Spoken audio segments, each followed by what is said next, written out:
guys, there's a stock of the hour, NAT stock, Nordic American Tanker stock. That is what we're talking about here today, guys. And we're not just talking about this stock, we're really talking about the oil tanker stocks in general. These stocks to buy, kind of what's my perspective on this, because what is benefiting a stock like NAT, Nordic American Tanker, is also benefiting a lot of these other players in the oil tanker space, okay? Now, this stock's trading at $7 to here today, up almost 20%. That is a massive, massive move. Now, it's a good day for the markets. The Dow Jones Industrial Average up 1.5%. The Nasdaq's up 1.1%.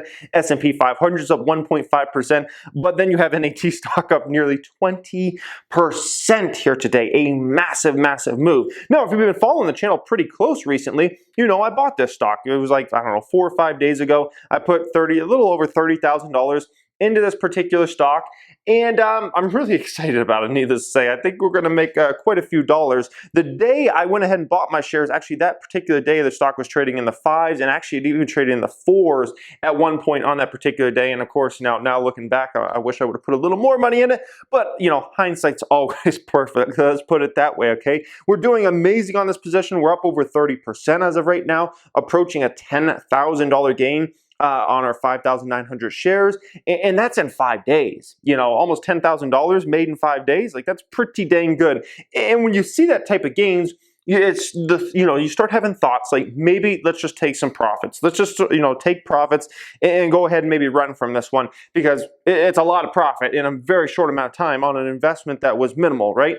To make nearly $10,000 in 5 days, it's going to cross your mind, maybe I should go ahead and take profits.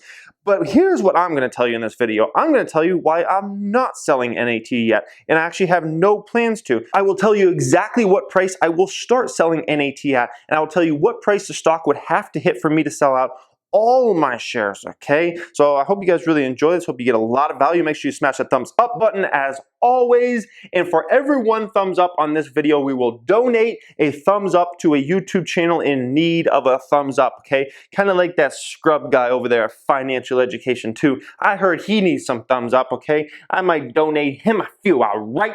All right, guys, so let's start talking about this one, Nordic American Tanker, okay? So first off, this is more of a short-term trade for me, which you guys know me as a long-term investor. I make very few short-term trades. Usually I'm planning on holding a stock for a minimum of a year, but usually several years is kind of my plan going in with the stocks. That was not the plan here with Nordic American Tanker. This is a short-term trade. And I very rarely make these, but I've got to say the opportunity here was just too big for me to say, no, I don't want a piece of that one, okay? It was just too big of an opportunity, and I'm not proud of it. You know, I always preach long-term investing, and 98% of what I do in the stock market is long-term investing. But gosh, man, you know, sometimes there's just too much money to be made. I mean, usually if I just saw a pile of money laying around, I wouldn't grab it, okay? But man, if I was going through the middle of the desert, and I'm going through that desert, and all of a sudden I see a bag of money, whew, and there's nobody around, I might have to grab that bag of money. And you know what? You know what, guys? I might have to grab it, and that bag of money is NAT. That bag of money is NAT stock. That's what the bag of money is. And I said, you know what? I gotta scoop this bag of money, and we're gonna make a little bit. Okay. Here's the issue. Here's the massive issue that's going on for the oil industry right now, and here's why NAT is making money hand over fist right now. You want to talk about making bags of money? That's NAT right now, and basically all the oil tankers. Okay. Storages are filling worldwide right now. Okay. And I mean, like, they're talking about the literally, like, oil storage is going to be full very, very soon. This is almost like a crisis. Like, who could have ever foreseen this situation? This is absolutely nuts. I mean, it's going to start getting hard to even store oil anywhere, okay? Goldman Sachs put out this here today. Global oil storage could be maxed out in just 3 weeks, driving substantial volatility, guys. Listen to that, okay? We're talking about around the world. We're not just talking about one country. We're talking about worldwide oil storage being maxed out in 3 weeks, guys. That is nuts, okay? That is really, really soon. What the heck do you start doing with oil? Like literally, let's say you're pumping it out of the ground and you got nowhere to put it. Like, let's say all the tankers are full, all the land-based resources are full. Where the heck do you start putting this stuff? Like, that's absolutely insanity, okay? Absolute craziness, okay? And this is one of the reasons why they're talking about June contracts could go negative again. We saw May contracts go negative, obviously, when those were expiring. That could very much be what ends up happening in June, because essentially what ends up happening is when the contracts expire, whoever's holding those contracts, they have to take the physical delivery of the product and figure out where the heck do you put this stuff, okay?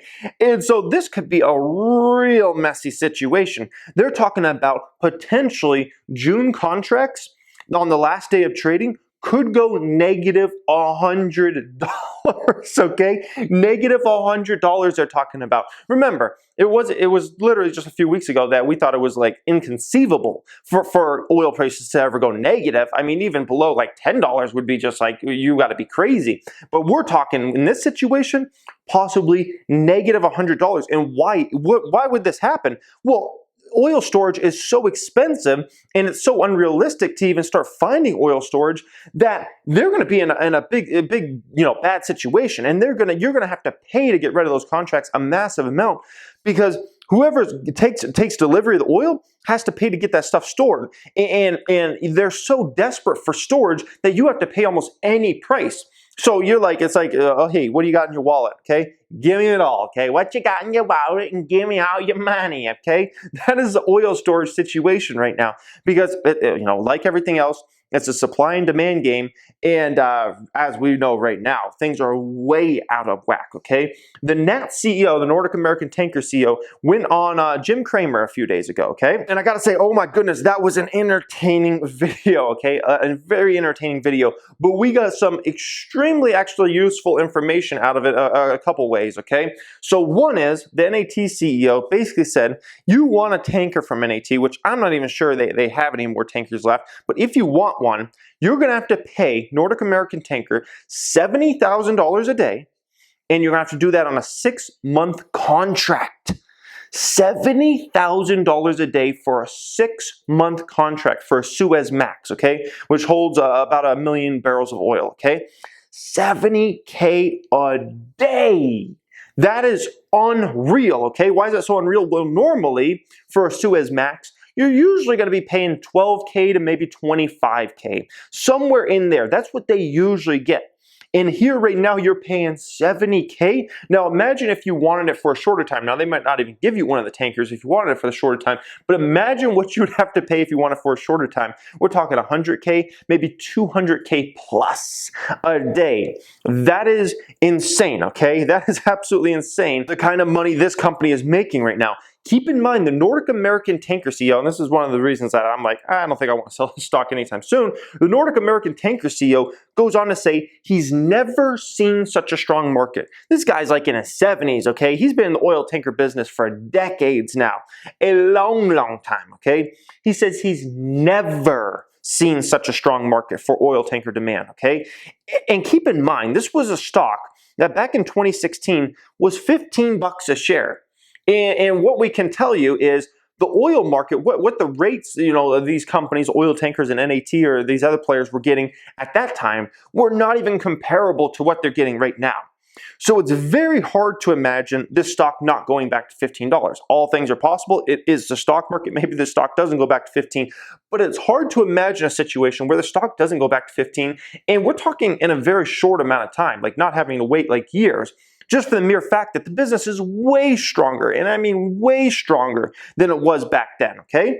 So, when you kind of look at like that kind of the risk reward, it's kind of like, this is kind of interesting, okay? The best market ever. He said that several times, even to end the interview. It was hilarious. He goes, hey, Jim, we're making a ton of money. It was hilarious, okay? But he was very clear in the interview. This is the best time that the oil tanker companies have ever had, okay? And keep in mind, from my understanding, this is even better than 2004, 2005 time. That's back when the stock was $48 a share. Now, I am by no means saying this stock is going back to $48 a share, but it is hard to imagine if this is truly the best time ever for these companies in their history, which, according to all oil experts out there, there, including to the CEOs that run these companies. It is the best time pretty much ever for these companies. It's hard to imagine the stock not going up a lot from $7. Let's put it that way. Maybe it doesn't go to 48. Heck, maybe it doesn't even go to 15, which would be interesting if it didn't go back to 15. But I think it's got some upside from 7. Let's put it that way, guys. So this is really interesting, right? Oil supply far outweighing oil demand, and that's even with the cuts that have happened, okay? Even with the cuts that have happened, there's still way more supply out there in the market than there is oil demand, and that could continue for some time. We know OPEC's in a situation where, they might not say it publicly, but I think they want to crush USA when it comes to the oil market. I don't think OPEC wants the USA to be a player in the oil market. USA's been a player in the oil market for the last 10 years, and I don't think, honestly, OPEC likes that. I think they look at the USA, having their own oil production. I think they kind of look at that as a very much a negative. And, with what happened in North Dakota and all the fracking and how that just took off like crazy, especially from like 2010-ish through about 2015, I think OPEC's looking at this time as like, let's just crush those industries. Let's put all those US players that are the smaller players out of business, and let's just get rid of them, okay? Let's just get rid of them. But here's kind of the issue, and here's why everybody's trying to hold off for last minute if you're actually producing oil out there, because it's a lot of money to actually shut these wells, okay? It's not like it's just like a faucet where you just like turn it on and turn it off or something like that. It actually is very costly to shut a well. And here's the other issue. Once you shut one of these, it might be damaged forever, okay? Meaning it doesn't produce in the future, or if it does produce, it produces at a much, less range than what it was doing before. So that is a huge risk in itself. So a lot of these companies are trying to hold out till either they go bankrupt or they're forced to absolutely shut the wells to go ahead and do that, which is just, once again, putting the supply and demand situation even more out of whack, okay? And so when you add all this up, essentially, there's gonna be mass amounts of oil storage needed for at least the next 1 to 2 years. And because here's the situation, right? The producers keep producing oil, and even if they cut, they keep producing. We know economies will start to come back in some form, maybe throughout the summer, maybe into fall time, but even that's going to be limited, right? Like we've talked about many times on this channel, I doubt everybody's just going to go out and be driving all around and everything's going to be back to normal all of a sudden, especially if we don't have any type of, vax in the market or something like that. So mass amounts of oil storage is going to be needed for probably at least 1 to 2 years. And so that means the rates somebody like an NAT or the other oil tanker stocks are going to be able to get over the next year or two are going to be insane, okay? Absolutely insane. You add on the top of this that you can't just build these things overnight. It's not just like you can be like, oh, let's just build a bunch of more oil tankers. No, that's a process, okay? Those are, a Suez Max might end up costing you $60 million, somewhere around there roughly to build. But the build time on that, you're looking at probably, it depends, but probably anywhere from 9 months to 18 months to build a Suez Max. So it's not like there's going to be mass amounts of storage that just comes out of nowhere and it's just like, oh, we got all these new ships and we got all this new land storage. No, these things take a while to build out and get the infrastructure built, especially in any type of major way.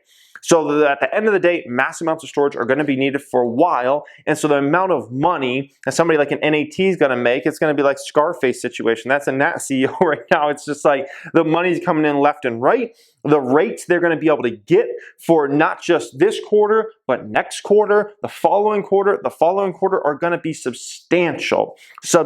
Even if they fall, let's say in a couple quarters from now, they'll still likely be up massively year over year. Like we're talking probably still be up like 2x year over year, if not 3x year over year. Maybe it won't be up 5x or 10x like some of the players are getting right now. Heck, even if it's up 2 or 3x, like all that money's dropping to the bottom line, and that's just it's a fundamental change for these type of business models, okay? So the next question is, when will I sell, okay? Here's my plan with this stock, okay? I'll likely sell about 50% of my shares around the $10 range, okay? That's when I would probably get out of about half my shares. I will almost double up my money, and then I'll kind of start playing with house money at that point in time. I sell about half, right around 10-ish. then I'm playing with house money, okay? And then if this stock goes to $12 to $15, which I think is very much a possibility, I'll sell the remaining 50% of my shares, okay? How realistic is it that it gets to $10? I think it's very realistic. I mean, the company's having the best time in its history. Likely, oil storage demand is going to be very necessary for quite a bit of time. It's hard for me not to see the stock at $10 and $10 very soon. Like I said, it's a stock market. Things are crazy. Things are always possible. Maybe it doesn't work out, but it's just hard for me not to see that situation. Even $12 to $15, I might honestly be selling myself short in that situation with selling the remaining shares in the $12 to $15 range. But my thing with this stock is NAT. I don't want to, this could very much be a stock that goes to $20 or $30 a share, but I don't want to bank on that situation as being a short-term play. You guys know I don't mess with these short-term plays that often.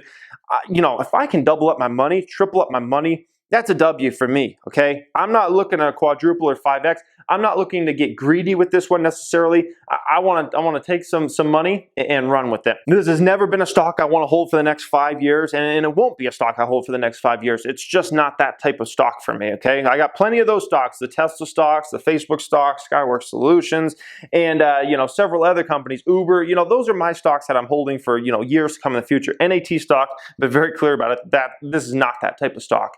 So I'll likely sell half my position at 10, the other half, in the $12 to $15 range if it reaches there, which I think it's very much a possibility. Look at this, guys. Okay, this is shortly before the market's closing here. I love all those twos. You guys know I love just numbers and sequence like that, like two, up 22.22% now. Okay, up to $7.15, and we'll see where this one. When they start to report some of these numbers. And keep in mind, it's not just about the fact that I'm going to make a bunch of money on the stock price going up on this one.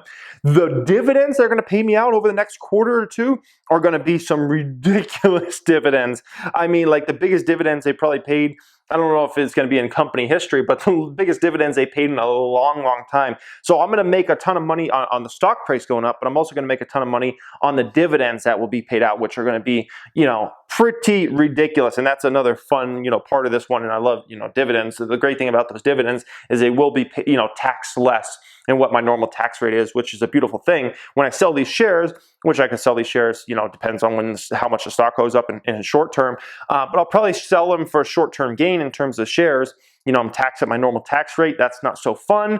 But the dividend money, that's going to be likely be taxed at, I think it's somewhere around an 18 or 19% tax rate, which is obviously much less than what I pay. So very excited about this one. And we're making a lot of money from it, and we're going to make a lot more money from it. So I hope you guys enjoyed today's video. As always, when it comes to these short-term moves, make sure you're doing them few and far between. For every one of these opportunities I take advantage of, there's 20 stocks I buy that are long-term investments. So you can't get too addicted to like these quick-term, quick make money type plays. But every once in a while, when you get some mass chaos in the market like we have right now, especially in the oil market, sometimes you can just look out there and you can see an opportunity where it's just like, there's too much money to be made here not to take advantage of this, guys. So hope you enjoyed today's video. As always, smash that thumbs up button and leave me your opinion down there in that comment section. Thank you for watching and have a great day.